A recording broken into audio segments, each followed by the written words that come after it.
The symbols and the leaders change, but Germany's maniacal urge to impose its will on others continues from generation to generation.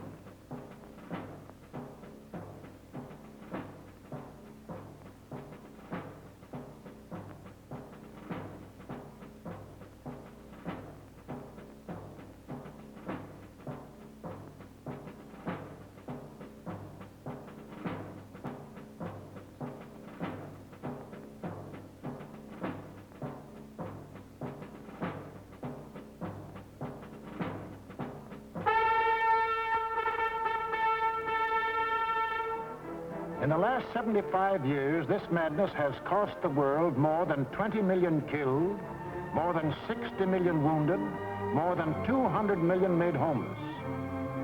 This does not include the untold millions that died of disease resulting from war, or the billions upon billions of dollars worth of property destroyed.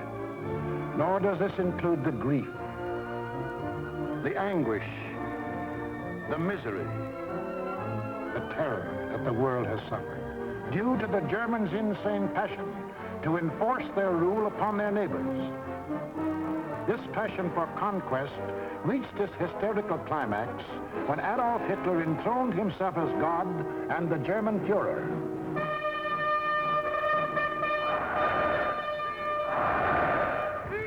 What fantastic dreams was this humorless man dreaming as he stood at Nuremberg and looked down on his fanatic followers? In the Middle Ages, a plague of slavery descended on the world. Out of the wilds of Mongolia came a mighty army of fierce horsemen, led by Genghis Khan. Burning, looting, pillaging, the barbarian horde swept across Asia and Eastern Europe. Genghis Khan conquered most of the world of the 13th century. Adolf Hitler was determined to outdo him and conquer all of the world of the 20th.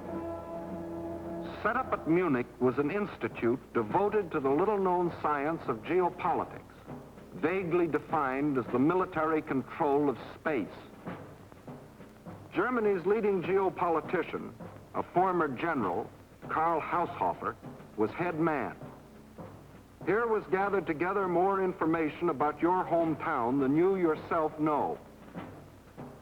To the German geopolitician, the world is not made up of men and women and children who live and love and dream of better things.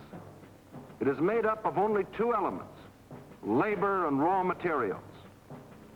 The geopolitician's job was to transform Hitler's ambition to control these elements into cold, hard reality.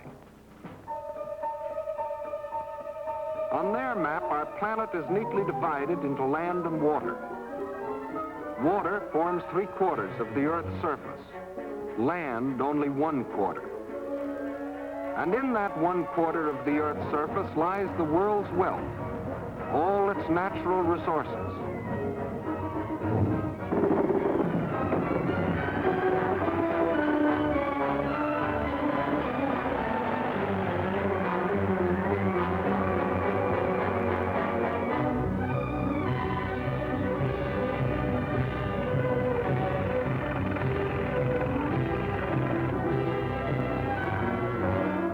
The world's manpower.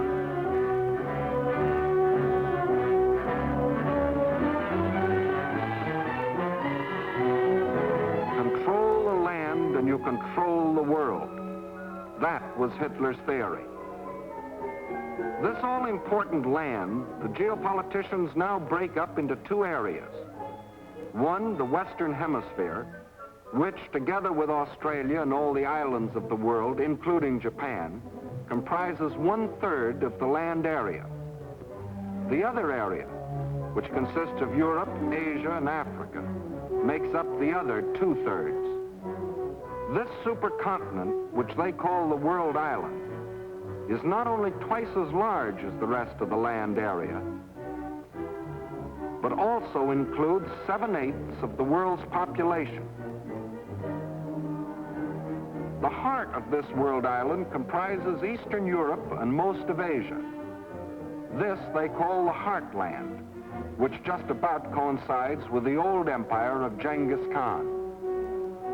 Hitler's step-by-step plan for world conquest can be summarized this way.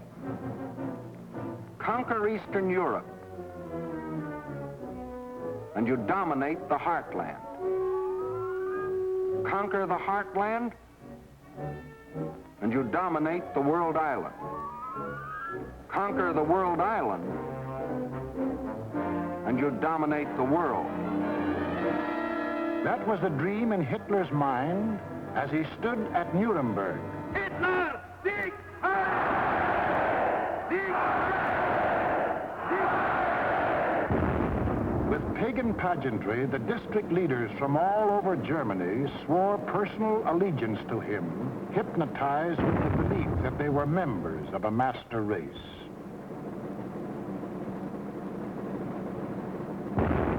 This film will deal with Act One of the Nazi bid for world power, the most fantastic play in all recorded history. Hitler had seen Hirohito grab off Manchuria and other territory from the Chinese. He had watched Mussolini get away with the rape of Ethiopia. He had seen the democratic world look the other way while these illegal aggressions were going on. And he smiled. For collective action to enforce peace, the only weapon he had to fear had broken down. It was time now for the Nazis to start crossing borders. It was time for Hitler to put his plan into action. And what was he waiting for? He was waiting to soften up his victims, keep them from uniting.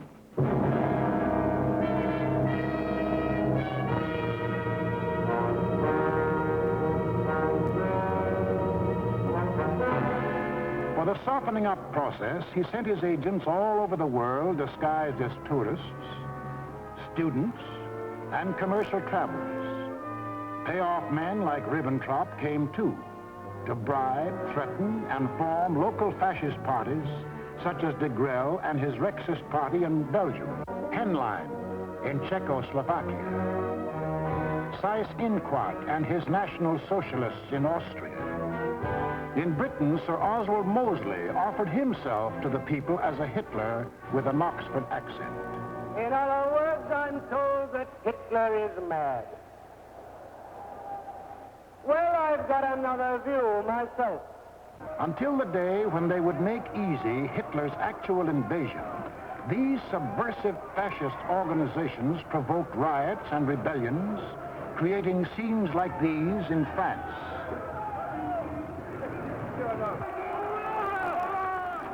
Scenes like these in Belgium.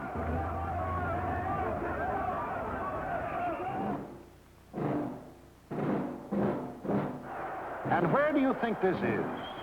Right in Madison Square Garden, USA.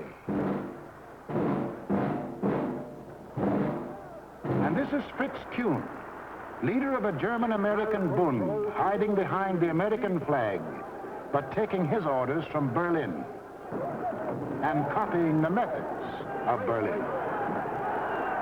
That was the softening up process outside Germany. But inside Germany, it was a different story. Here, in utmost secrecy, the hardening up process, building up Hitler's army and his industry.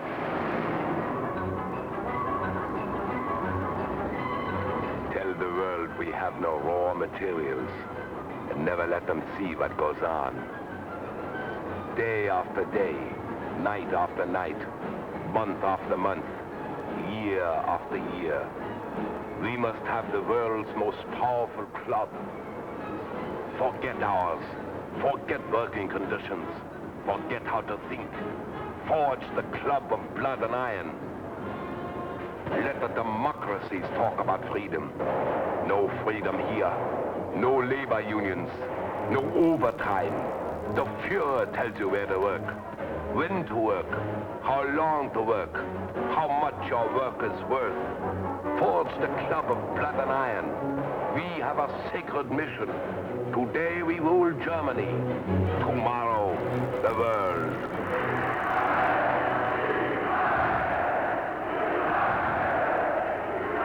And for those who don't like it, you don't eat. or you disappear into a concentration camp. Or you get this.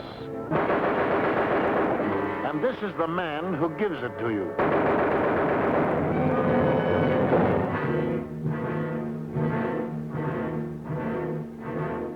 And what of the army? Before Hitler came into power, the German army by treaty was limited to 100,000 men. But treaties to the Germans have always been something to ignore.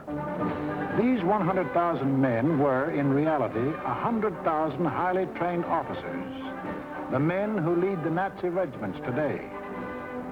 But Hitler didn't merely ignore the treaty. He tore it up. And in 1935, ordered national conscription. Simultaneously, he ordered German youth to become air-minded. Toy gliders filled the air. But as the boys grew bigger, so did the gliders.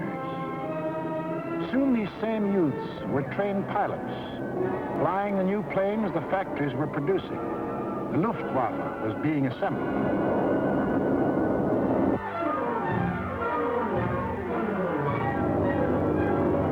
The only thing old about this new army was the goose step. And even Hitler couldn't improve on that ancient German form of torture, designed to make man stop thinking and blindly obey. Goose step them until they become as insensible as weapons.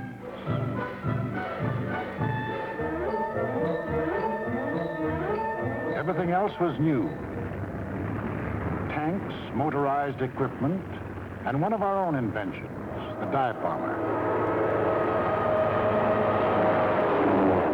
All this rearmament was strictly illegal, according to the Versailles Treaty. And the next illegal step Hitler took was to march his troops into the Rhineland, a strip of land between Germany and France, demilitarized after the last war as a precaution against future German aggression. But Hitler's plan of Eastern conquest demanded a barrier against democratic action in the West. So Hitler remilitarized the Rhineland and began building the formidable Siegfried Line, a chain of forts and defenses 450 miles long and in some places 30 miles wide. Germany had fought one two-front war and didn't want another.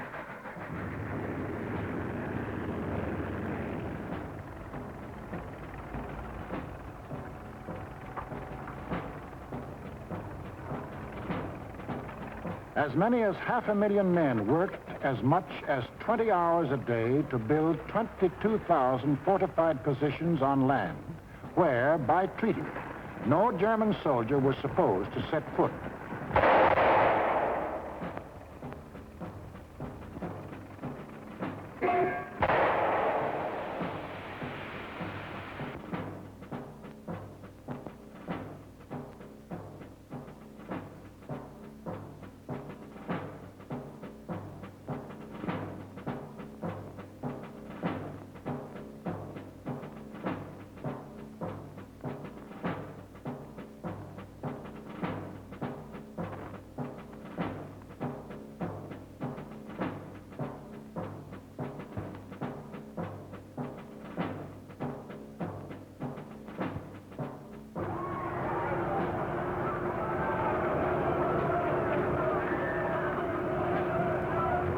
Hitler had his Siegfried Line.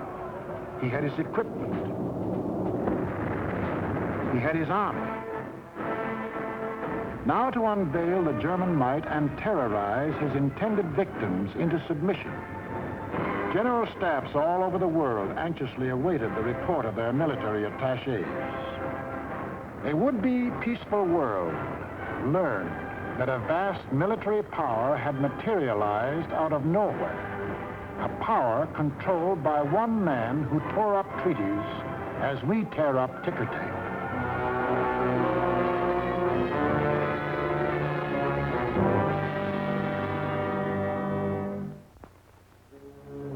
Satisfied they had created the right sense of fear in the world, the Nazi leaders were now ready to strike. The hour had come.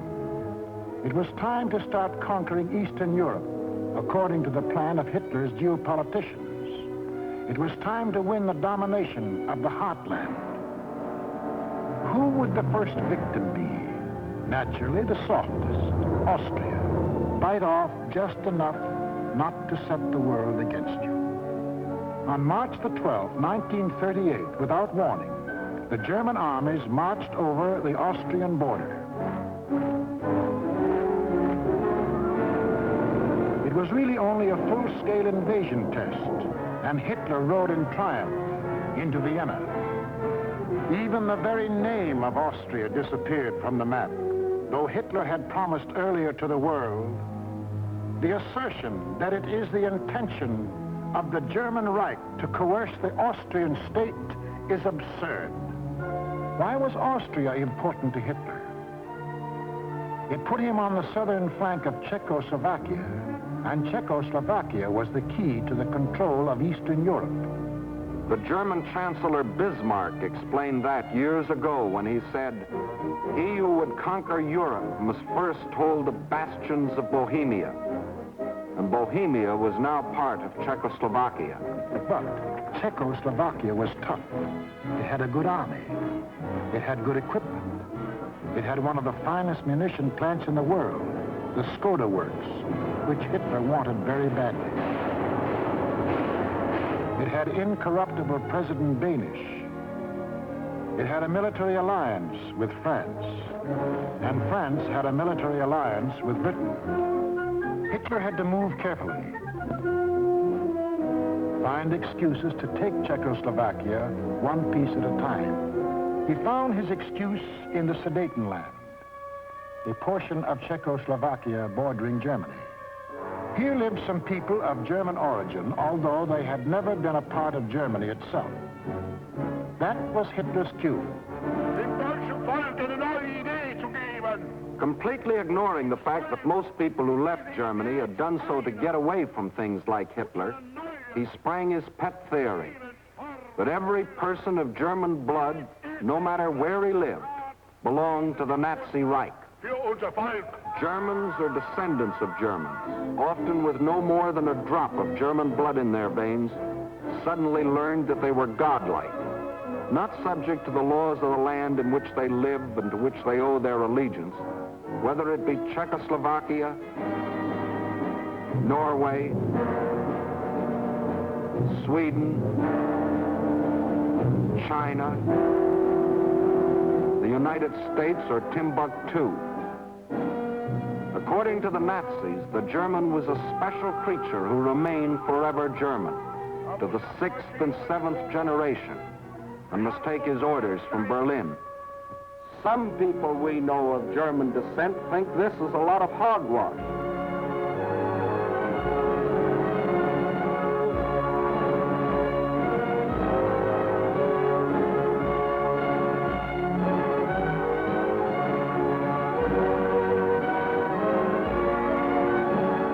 Including 15% of any group like this.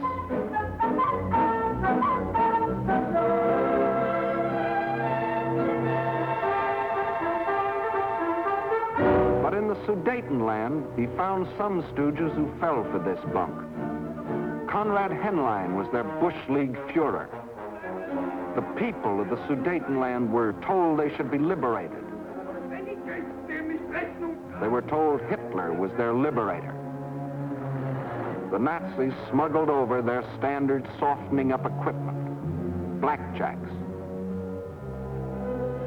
And when the Czechs were beaten up trying to combat his fifth columnists, Hitler screamed the Germans were being persecuted and threatened war unless he got the Sudetenland.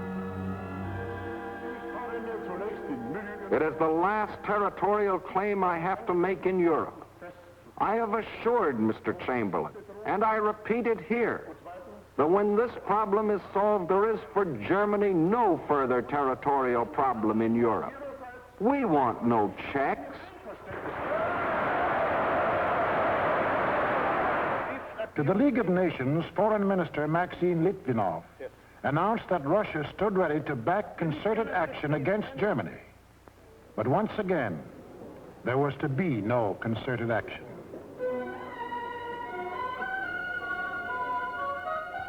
The Czechs mobilized and closed their borders. The leaders of France and Britain, desperately striving to avoid war, flew to meet the jubilant Axis leaders at Munich. On September 29th, in return for Hitler's guarantee of world peace, Chamberlain and Daladier prevailed upon Czechoslovakia to give up the Sudetenland without a fight. In Czechoslovakia, the Munich Pact was greeted by riots of protest. But Daladier returned to France to be greeted by cheers from a relieved French people. And in Britain, a happy Chamberlain came back declaring he had achieved peace in our time. One of the most tragic and ironic scenes in all history. This morning, I had another talk with the German Chancellor, Herr Hitler. And here is the paper which bears his name upon it as well as mine. We regard the agreement signed last night and the Anglo-German naval agreement as symbolic of the desire of our two peoples never to go to war with one another again.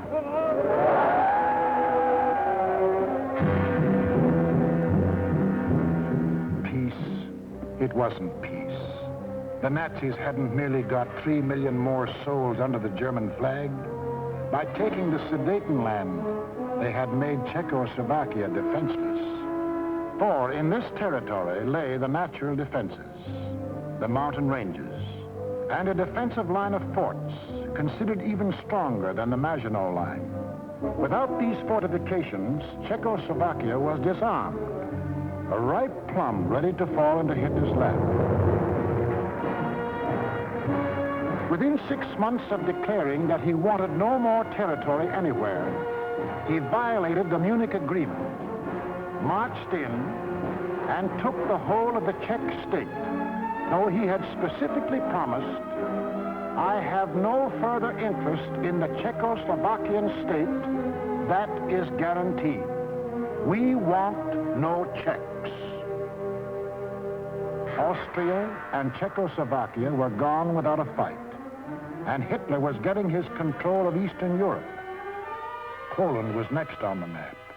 The tired old man of Munich now knew that there could be no peace in our time. If an attempt were made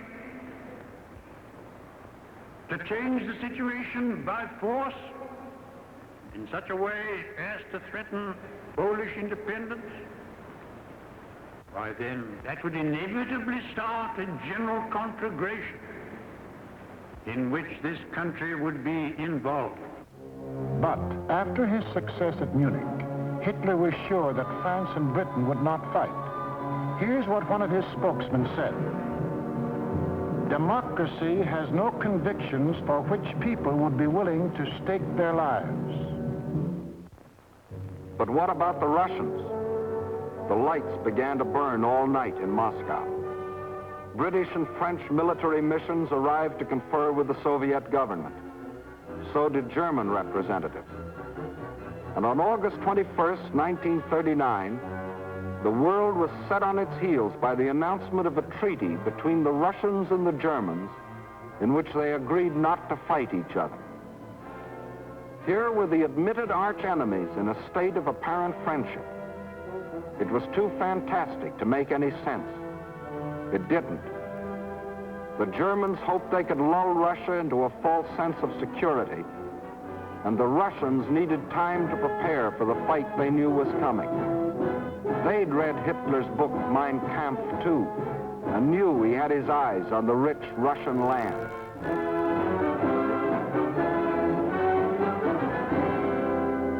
Confident that Russia was safely pigeonholed and that the democracies would not fight, the Nazis started singing their favorite theme song, that all people of German blood belonged to them, and picked Danzig as their excuse for the gobbling up of Poland. Danzig, a free city, self-governing under the League of Nations, was an important seaport at the head of the Polish corridor, Poland's access to the sea. The same old softening up process had gone on here. Local stooges, armed by Germany, began to terrorize the city. Hitler demanded Danzig and the Polish corridor, or else.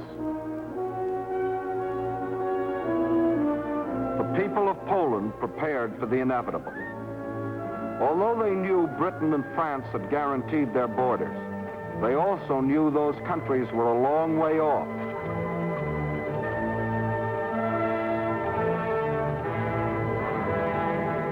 Germany's theft of Czechoslovakia had made Poland's strategic position even worse. Except for the Carpathian Mountains, Poland is relatively flat and low-lying. The Vistula is the Mississippi of Poland. It is broad, muddy, and unfordable for most of its length. Its tributaries are formidable streams during certain seasons. But there was a drought, and the streams were so low during the campaign that they could be forded at almost any point by men, trucks, and tanks. Militarily, the Vistula offered the best line of defense. However, making a stand here would have meant surrendering Warsaw in the richest part of the country. The alternative was to accept battle on the border. That was the Polish decision. The Nazi plan was an enormous pincer movement aimed at encircling the mass of the Polish armies. Secondary pincer movements were to encircle any Polish groups which escaped the main trap. During the last 2 weeks in August, the German armies moved toward the Polish border, where they assembled 70 divisions, many of them armored. From a military standpoint, the Poles were hopelessly outclassed by their predatory neighbor.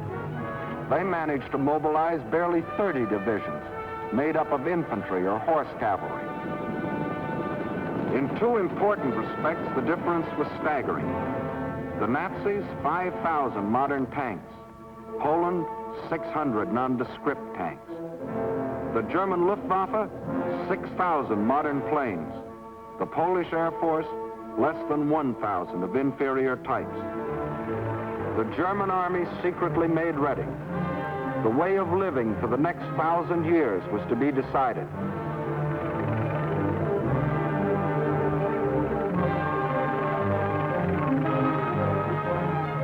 The fire that had begun in Manchuria and spread through China and Ethiopia and Spain would now blaze around the world. This man made that decision. War. Precisely at dawn on September 1st, without warning, the German Wehrmacht rolled over the Polish border. Before the invasion was 30 minutes old, the planes of the Luftwaffe were over Poland, wiping out the Polish Air Force, most of it caught flat-footed on the ground.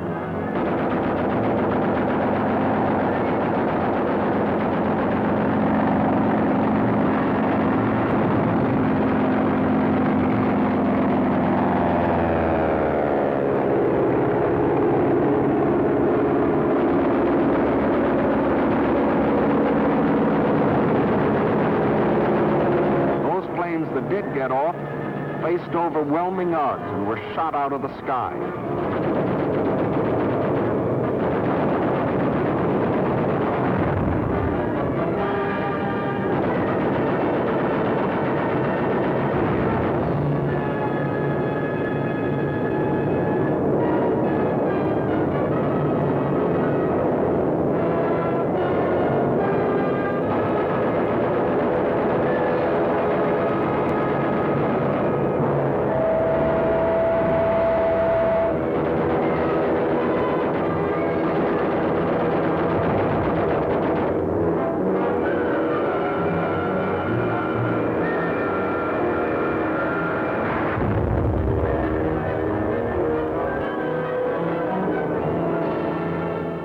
Flying Nazi squadrons ranged deep into Poland, destroying communications, radio stations, power plants, highways, bridges, railroads.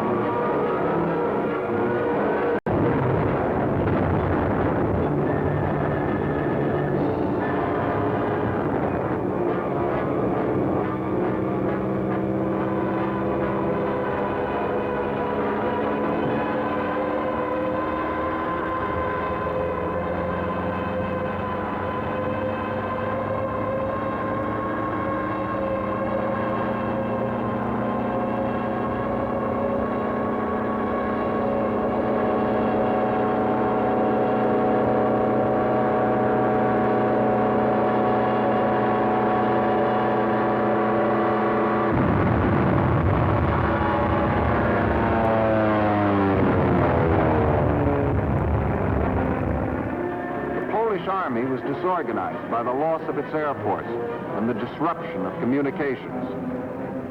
The massed ground units of the Nazi army continued their advance. Occasionally, they unveiled a new technique or item of equipment. For example, advance units of the German Fourth Army crossed the Vistula in a new type of storm boat. The 5th, the Polish retreat developed alarming tendencies. The powerful German 10th Army, which was to form the southern claw of the great Nazi pincers, was advancing with its 5 armored divisions on either flank. On September 6th, the opposing Poles began splitting into 2 groups, the southern one falling back toward the Vistula. The armored divisions on the German right raced ahead, circling Radom and cutting off this group, which finally surrendered. Meanwhile, further north, the main Polish mass began drifting toward Lodz. The German command, perceiving that this opened the gate toward Warsaw, sent the northern Nazi armored units racing through the gap to the Polish capital. The infantry advanced in forced marches of 35 miles a day, and 2 days later relieved the panzers about Warsaw. The city was now cut off. West of Warsaw, the main Polish armies were encircled. Under terrific pressure on the ground and pounded ceaselessly from the air, they began to disintegrate. They fought on with high personal courage, but without airplanes, without communications, cut off from their general staff, the isolated Polish groups were forced to surrender, one by one. But Warsaw still resisted. The heroic strains of the Polonaise told an incredulous world that the people of Warsaw, led by Mayor Straczynski, had erected a wall of courage around their city, defying Hitler to do his damnedest.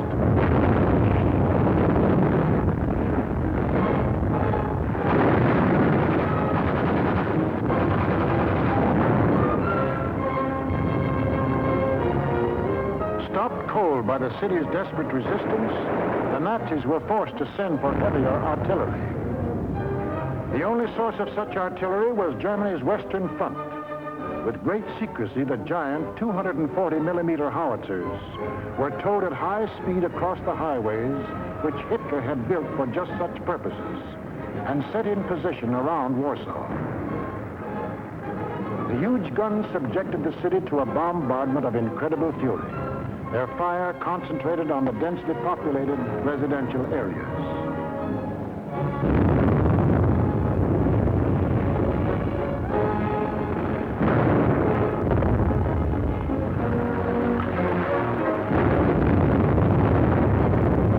For 20 days of death and horror, every man, woman, and child fought to save his city.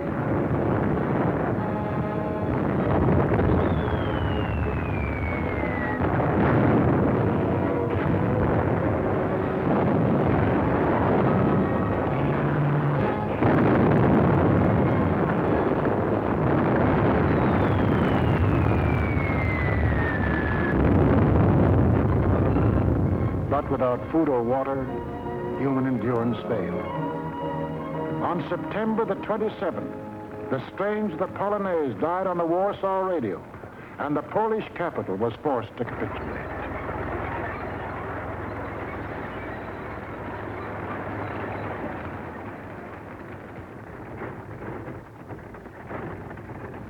Now all Polish resistance was at an end, except here, the Westerplatte forts opposite Danzig. This small island of stubborn defiance had stood up under the fire of German warships from the first day. Its guns silenced, its forts shattered, it still refused to surrender, even under point-blank fire at 800 yards range. It was an exhibition of Polish valor that will go down in history, but militarily it could not avail. On October the 1st, the garrison at last surrendered. Surrendered to face the fate of these men, Polish prisoners being marched off to Nazi prison camps, and eventual extermination. For the Nazi master race theory calls for the complete wiping out of so-called inferior races. And in village after village, local Judases point out loyal Polish neighbors.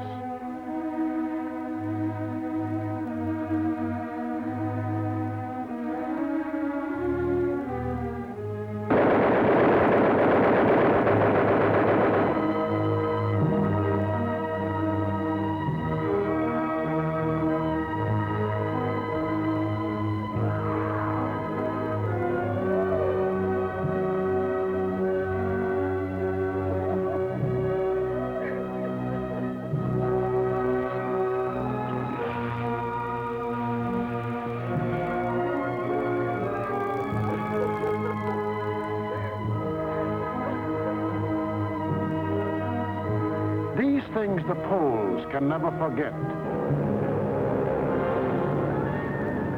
including another one of Hitler's famous promises. Germany has concluded a non-aggression pact with Poland. We shall adhere to it unconditionally.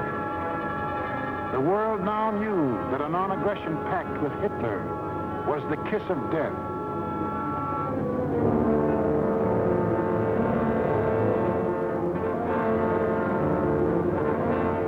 Was completely destroyed.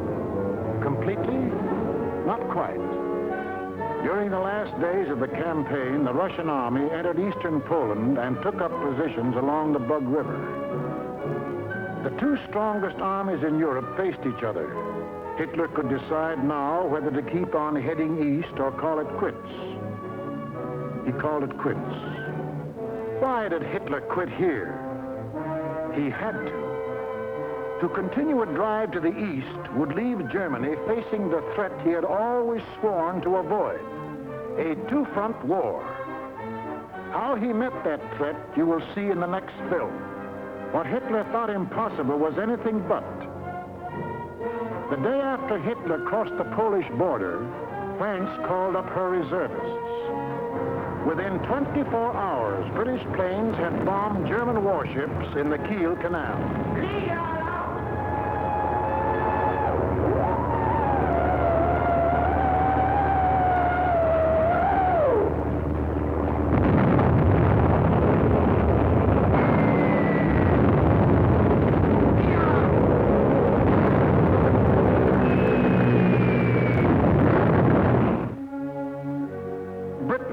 Not merely the British government,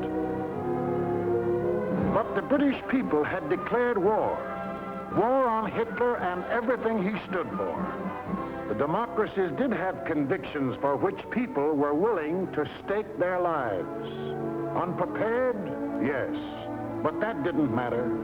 For they finally realized that what was being threatened wasn't just the integrity of Poland, but the integrity of free men everywhere in the world. What tragedies, what horrors, what crimes has Hitler and all that Hitler stands for brought upon Europe and the world. It is upon this foundation that Hitler pretends to build out of hatred a new order for Europe. But nothing is more certain than that every trace of Hitler's footsteps, every stain of his infected and corroding fingers will be sponged and purged, and if need be, blasted from the surface of the earth. Lift up your hearts. All will come right out of the depths of sorrow and of sacrifice. Will be born again the glory of mankind.